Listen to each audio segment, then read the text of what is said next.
Hello, hello, hello. Tụi mình đang xuất phát từ Hội An để đi đến Huế. Và đợt này thì tụi mình cũng sẽ ở Huế vài ngày, tương đối vài ngày đúng không? Vài ngày hơn so với mọi khi. Bình thường thì tụi mình ra Huế làm việc rất là ngắn ngày, lâu lắm rồi mới quay trở lại Huế. Thì rất là háo hức bởi vì như tụi mình thấy thì bây giờ mọi người, các bạn trẻ đi Huế rất là nhiều. Huế có đồ ăn ngon, rẻ, cảnh cũng rất là đẹp. Bây giờ cũng có nhiều quán cà phê Chính xác. hơi xịn sò nữa nha. Bây giờ thì tụi mình sẽ ngủ một giấc, đi từ Hội An đến Huế khoảng 3 tiếng.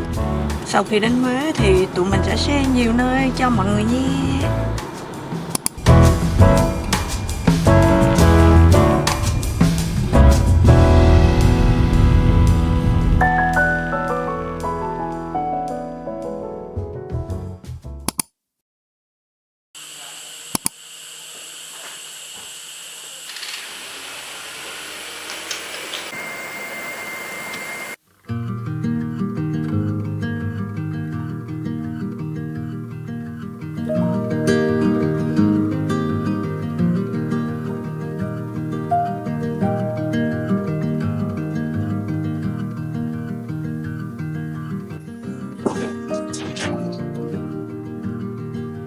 Đây là căn villa của tụi mình. Căn villa này sẽ có 2 phòng ngủ, có cả hồ bơi riêng.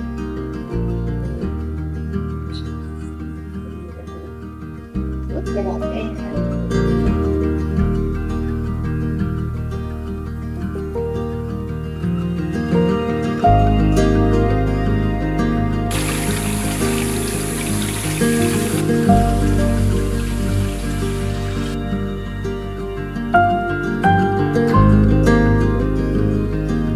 Phòng của tụi mình thì sẽ nằm ở trên cùng một tầng.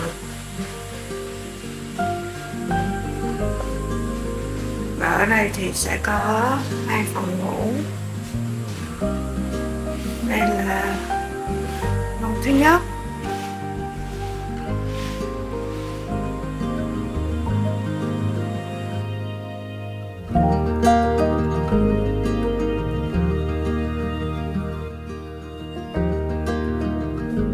Mọi thứ rất là tinh tế và rất là Huế luôn, như cái lượt mọi người thấy hẻm Sa Cừ, nhìn nó rất là văn hóa Huế.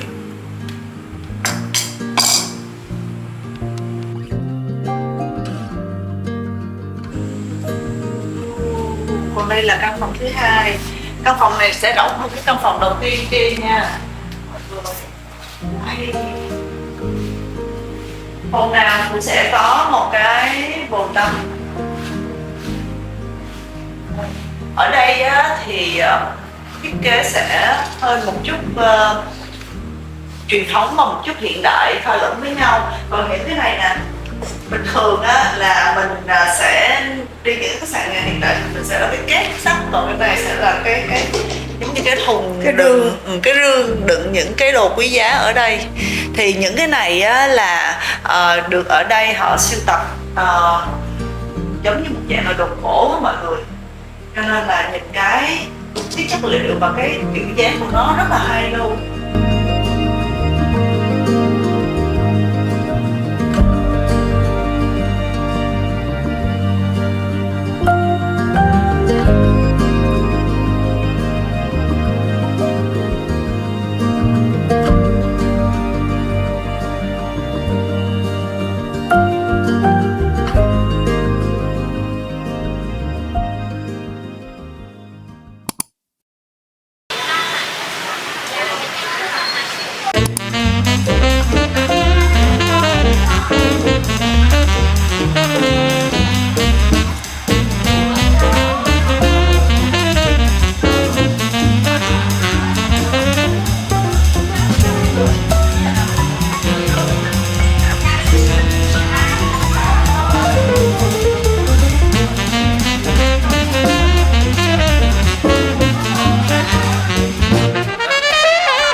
Thấy xe lửa đi qua không vậy?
Xin chào các bạn, chúng tôi đang ở chè Mợ Công Đức và cái món mà chúng tôi đang thử đó chính là bột lòng heo quay. Quá đông luôn, siêu đông luôn. Đúng đâu xíu.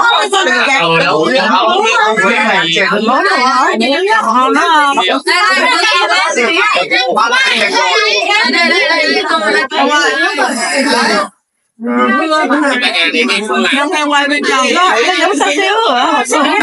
Cái bánh gì xá xíu ở nhân đó giống như là bánh bao xá xíu mà ăn đúng rồi. Trong đó là cái gì hết. Nó cũng khác nữa.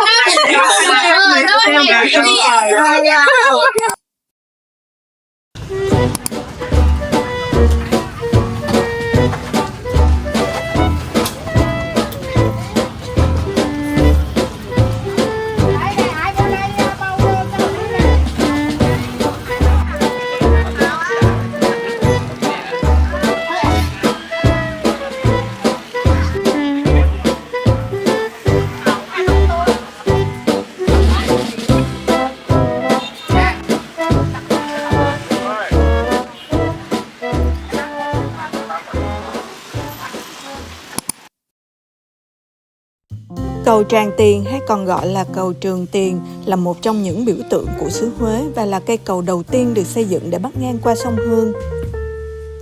Đây là cây cầu đầu tiên ở khu vực Đông Dương được xây dựng vào những năm cuối của thế kỷ 19 theo phong cách và vật liệu được nhập từ phương Tây.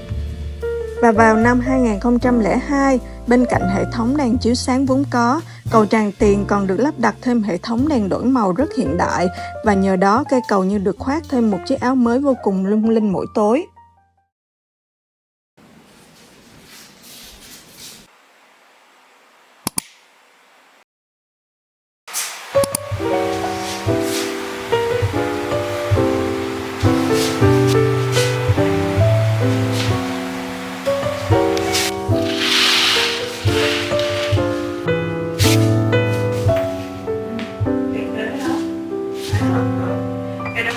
chua, cái này là khế chua, cho nên là nó sẽ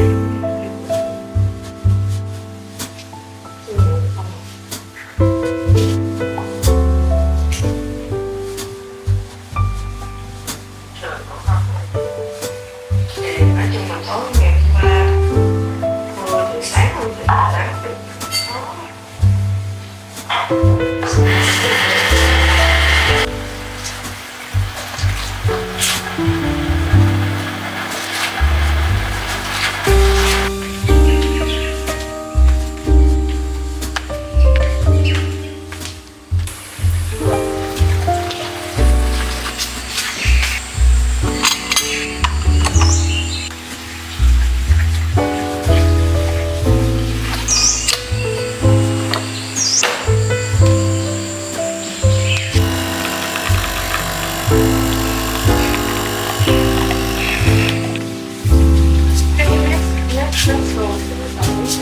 nhưng mà cái viên ở trong đó là mình phải được cái tự là nó sẽ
Được mệnh danh là công trình kiến trúc đẹp nhất thời nhà Nguyễn, nơi đây là chốn yên nghỉ của vua Tự Đức, vị vua tại vị lâu nhất trong số 13 đời vua triều Nguyễn.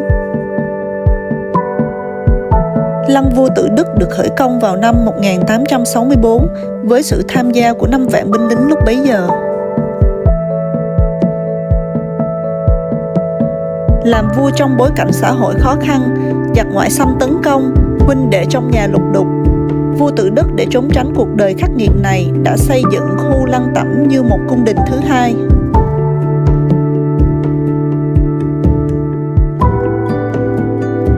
Khi mới được xây dựng, Lăng Tẩm có tên là Vạn Niên Cơ, sau đó được đổi tên thành Khiêm Cung. Khi nhà vua băng hà, lăng được đổi tên thành Khiêm Lăng. Đến nay, Lăng Tự Đức được xem là một trong 4 lăng tẩm đẹp nhất trên bản đồ du lịch Huế và được UNESCO công nhận là di sản văn hóa thế giới, đồng thời cũng là một trong những di tích lịch sử đầu tiên tại Việt Nam góp mặt trong bảo tàng số hóa 3D thuộc khuôn khổ dự án Google Art and Culture.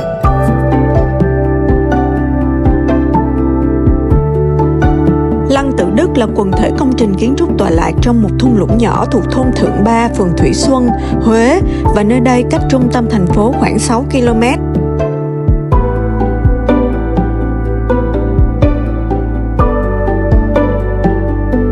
Khu lăng mộ của vua Tự Đức là một thế giới bao bọc bởi sự tĩnh lặng, thiên nhiên và sự hài hòa trong quần thể kiến trúc cố đô Huế.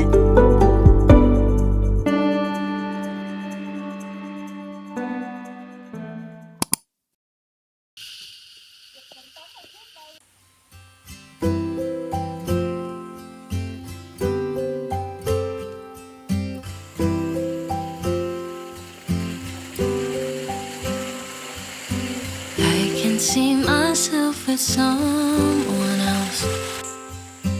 I got used to having you around.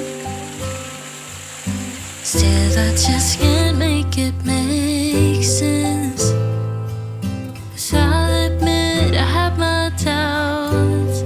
Darling, how do we become strangers? There are answers I can't find.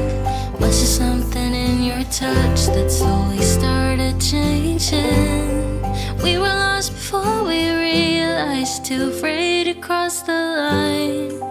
You and I, we were slowly breaking.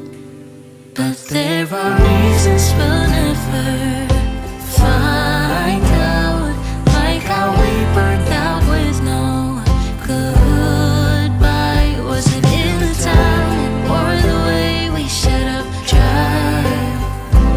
We were falling even when we tried to climb. Guess some love's just left behind.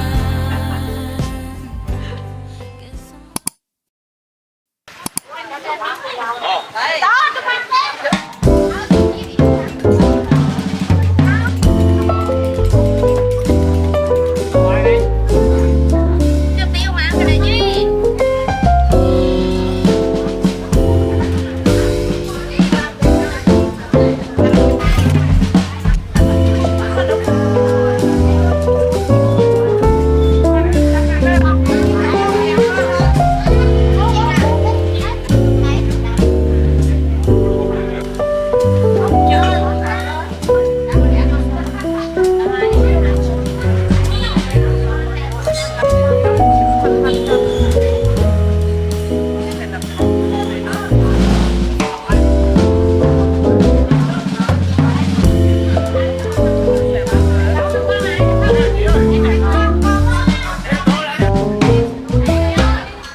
Cùng lọc dừa, cùng lọc bọc dừa, cùng lọc bọc dừa. Gửi Nhật 45 giờ hôm qua rồi không bay hả?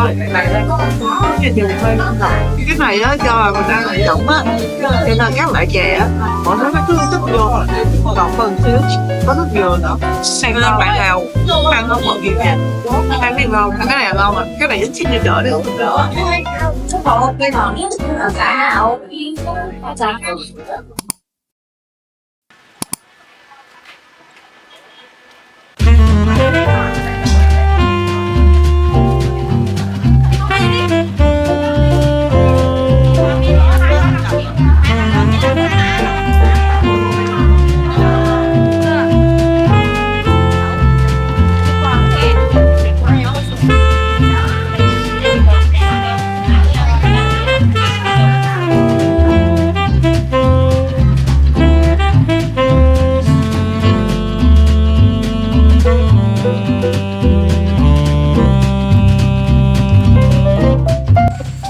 Mua bánh mì ở đây không?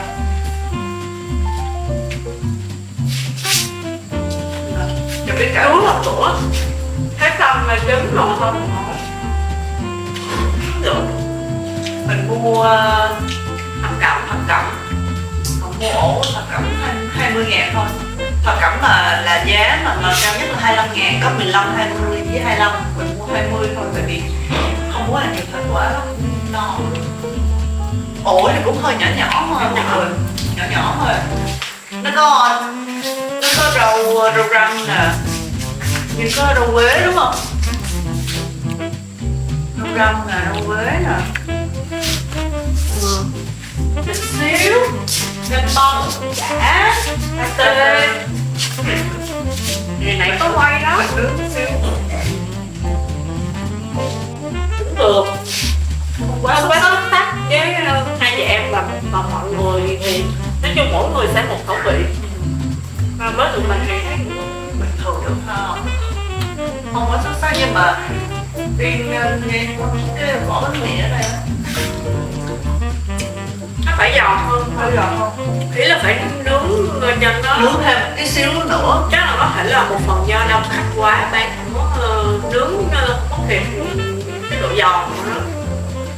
Hồi nãy là mưa mà mọi người xếp hàng dài đúng rồi, không được.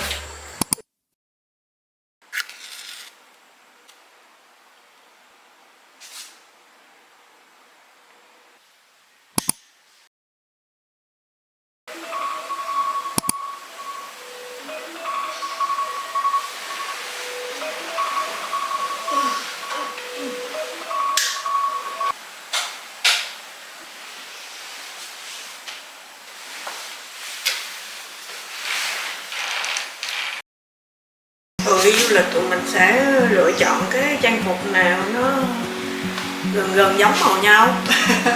Màu xanh, hôm nay mình chọn màu xanh, cái gì cũng màu xanh. Mà mọi người thấy là mỗi lần đi du lịch là chị em mình sẽ xài rất là nhiều đồ. Ủa này mặc lại trước. Rồi đó. Đây mình mặc một cái sơ mi và một chiếc váy jean. Mọi người nhìn vậy thôi, nhìn Nhi cá tính vậy thôi, chứ mình nhiều khi bọc đồ nữ tính hơi yến trang nha mọi người. Rồi sao nói yến trang vậy? Bây giờ là chắc là mình phối cái dây lưng vô. Mình sẽ nấu thêm vô cho nó. Dạo gần đây là mình hay mặc kiểu mà phối dây lưng ở ngoài sơ mi á. Áo thun cũng được mà. Áo thun cũng được. Được không? Ôi, em gái anh xinh quá vậy ta. Không phải nói. Hay tưởng tản vậy để cho nó trẻ trung mọi người ơi. Vậy búp bê đi.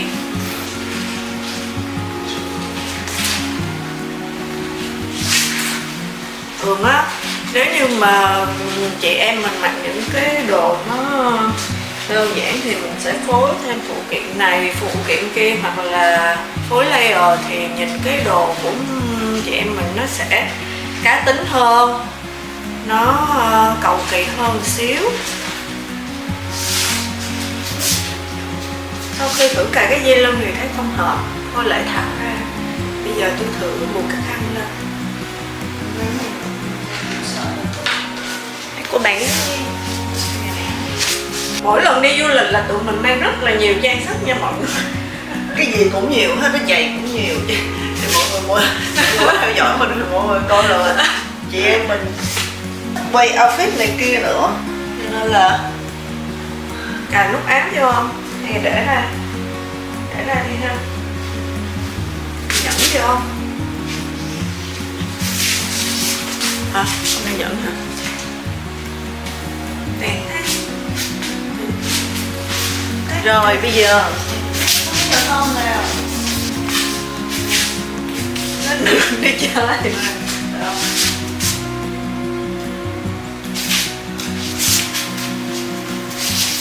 Bữa đôi Sông Mí xin chào các bạn, chúng tôi đi đây.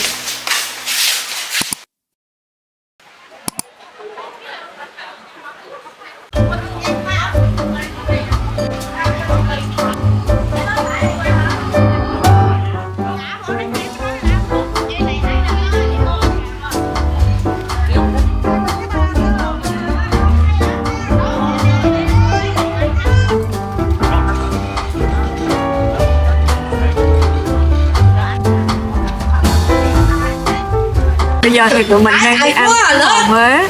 Dĩ nhiên là đến Huế là phải đi ăn bò Huế.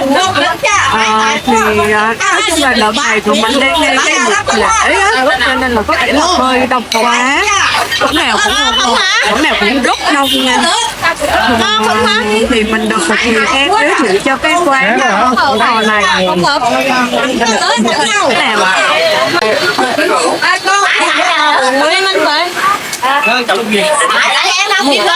Chị muốn còn ngoài này là nước thâm thâm thôi. Nhưng mà điều đặc biệt là bún bò Huế là cái sợi bún nhỏ nha mọi người. Sợi bún nhỏ. Nhỏ nào phải ở đây phải là sợi lớn. Với lại ở ngoài Huế á, mấy cái chả cu với lại đồ ngon đó. Đó là chả màu hơn trang hàng bán cao hơn.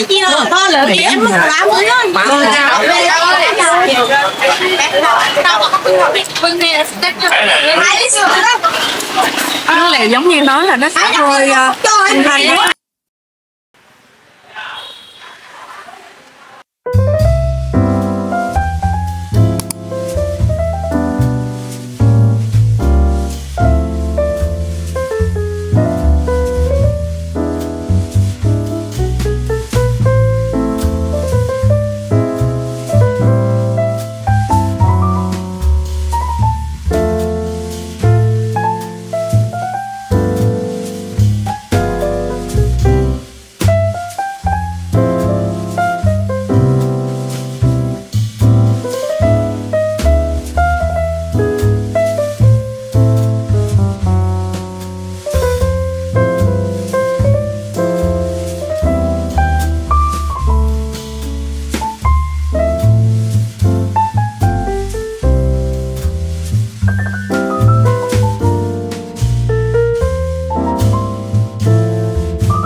Cung An Định là cung điện riêng của vua Khải Định tọa lạc trên bờ sông An Cụ.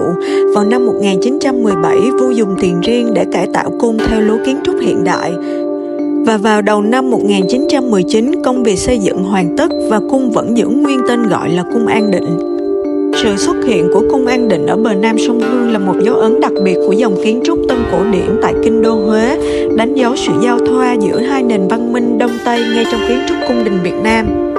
Khi xưa, nơi đây bao gồm 10 công trình khác nhau, nhưng sau khi trải qua một chiều dài lịch sử với nhiều biến động, cùng với các yếu tố về thời tiết, hiện chỉ còn 3 công trình chính để du khách có thể tham quan và chiêm ngưỡng, bao gồm cửa cung, đình Trung Lập và lầu Khải Tường.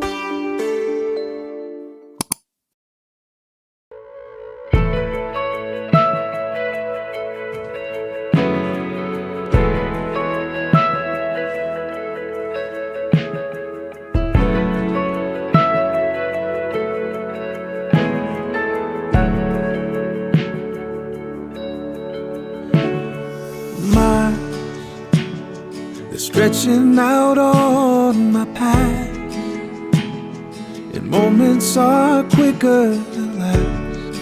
Time goes, I'm tired, and finding it harder to see the kindness you told us to be. I'm trying to hold, but I trust and know you'll make a way. You'll make a way. You'll make a way. You'll make a way.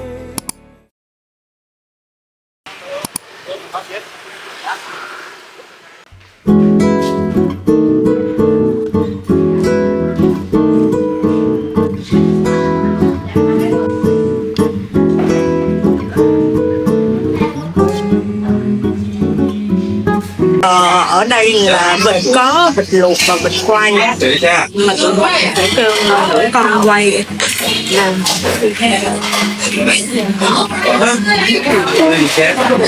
Tôi nấu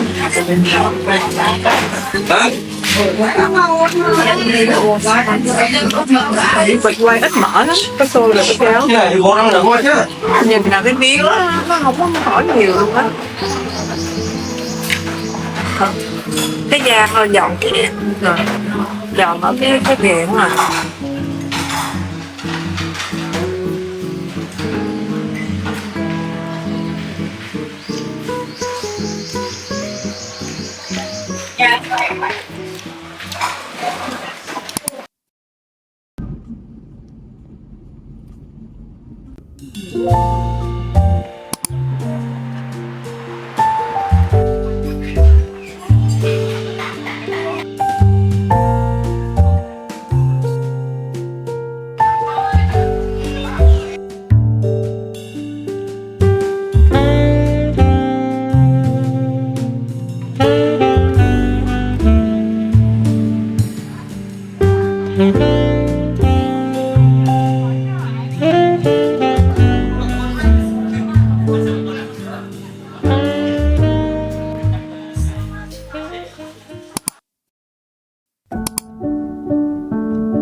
Đồ chua nhìn ngon, rất là đồ chua. Đồ chua nhìn có vẻ ngon. Các bạn thấy giờ là mọi người ăn cái gì? Này để mà cuốn cái này mình có nước mắm với mắm luôn á. Cho mắm hầm lên.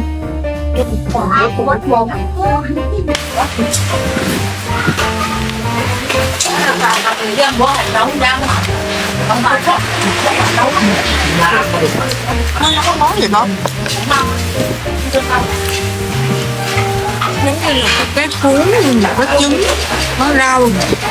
À, hơi giống bánh tráng nướng là nhưng mà hơn bánh tráng hơn không, giống bánh tráng nướng không? Nếu mà bánh giống mắm thì nói chung là cái vị nó hơi giống bánh tráng nướng Đà Lạt nha, nhưng mà nó dẻo chứ nó không có giòn như bánh tráng Đà Lạt, dẻo ăn cũng vui.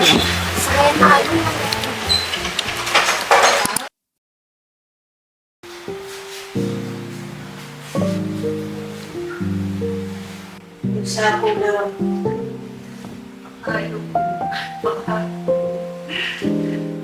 thì để cho bớt cô đơn. Nè, đâu? Nhưng mà tại sao tôi không thấy chuyện đó mà lại thấy nó vừa mở ra cái tôi. Mai là mình đi cung, đi một cái cung nào đó anh quên Đại Nội. Ở trong Đại Nội nhưng có cái cung nào mới đẹp lắm. Đại Nội nó lớn lắm, rất lớn luôn nha, thì chắc cũng nhiều thì mình sẽ lựa chọn cái góc mới á, mình đứng đó trước, mình đứng cái chỗ mới trước, sau đó mình mới đi ra ngoài sau.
The city hasn't broke me yet, full of lonely people just wandering around for their own mistakes.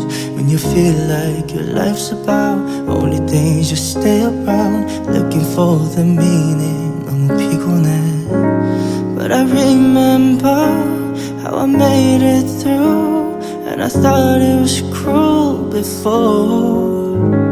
Then I miss him too. Then my heart beats to die again. If all of me can be at peace, and it's hitting me hard this time. If all of me can feel this free, but I'm making sure nothing owns me, no breaks into my soul. I really just need. 힘들 때 나도 도망갈 어딘가로 그때. Đi mua ấy là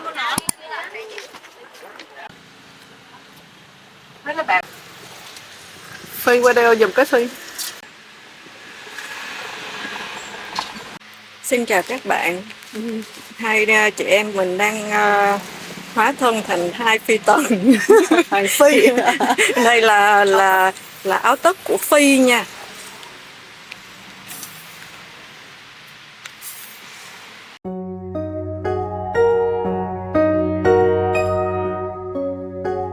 Đại Nội Huế chính là nơi sinh hoạt và diễn ra các hoạt động của vua chúa Triều Nguyễn cùng triều đình phong kiến cuối cùng của nước ta.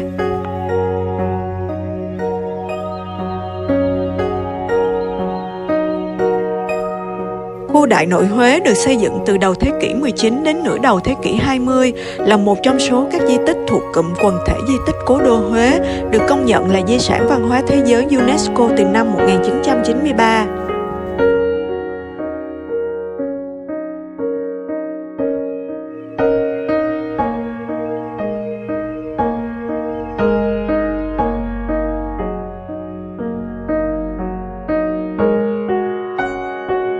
Đại nội Huế có thể xem là một công trình có quy mô đồ sộ nhất trong lịch sử Việt Nam từ trước đến nay và có quá trình xây dựng kéo dài trong nhiều năm với hàng vạn người thi công.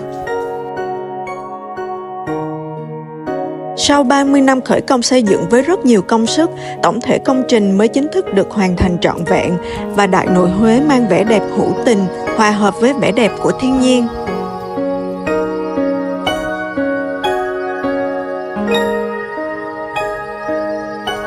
Đại nội Huế sẽ có 2 khu vực chính, đó là Hoàng Thành và Tử Cấm Thành, mỗi khu vực bao gồm nhiều công trình khác nhau.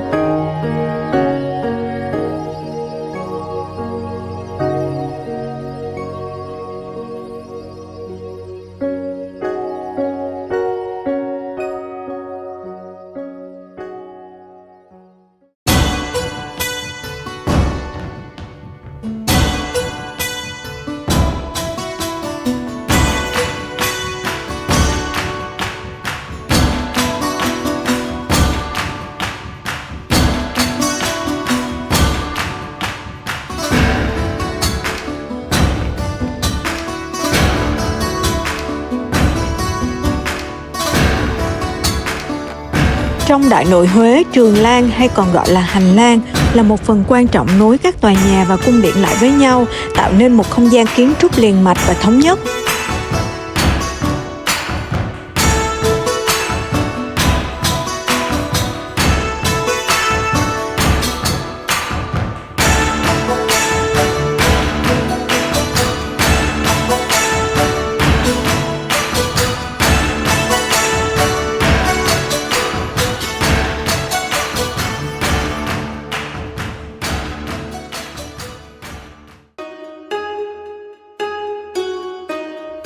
Sau hơn 70 năm tồn tại dưới hình hài của một phế tích, mùa xuân năm Giáp Thìn 2024, Điện Kiến Trung chính thức hoàn thiện sau 5 năm tu bổ, và đây là một trong 5 công trình kiến trúc lớn nằm trên trục thần đạo trong Tử Cấm Thành. Đây chính là nơi làm việc và sinh hoạt của 2 vị vua cuối cùng triều Nguyễn là vua Khải Định và vua Bảo Đại.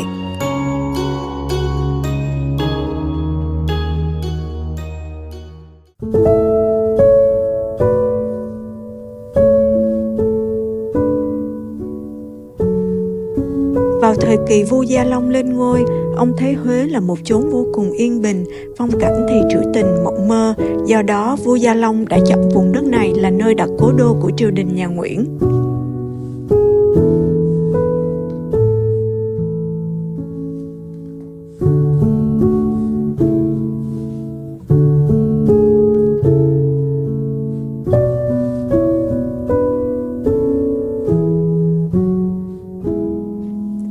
Với những câu chuyện lịch sử và vai trò quan trọng trong quá khứ, Đại nội Huế ngày nay đã trở thành một hình ảnh đại diện đặc trưng của cố đô, đồng thời cũng là một điểm du lịch nổi tiếng mà ai cũng muốn ghé thăm khi tới đây.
Hãy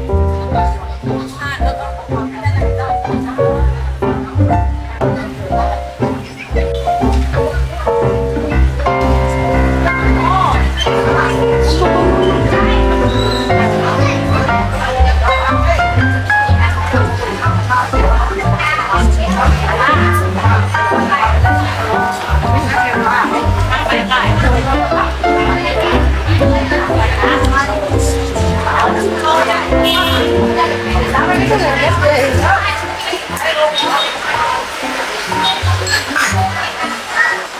để không bỏ lỡ những video hấp dẫn.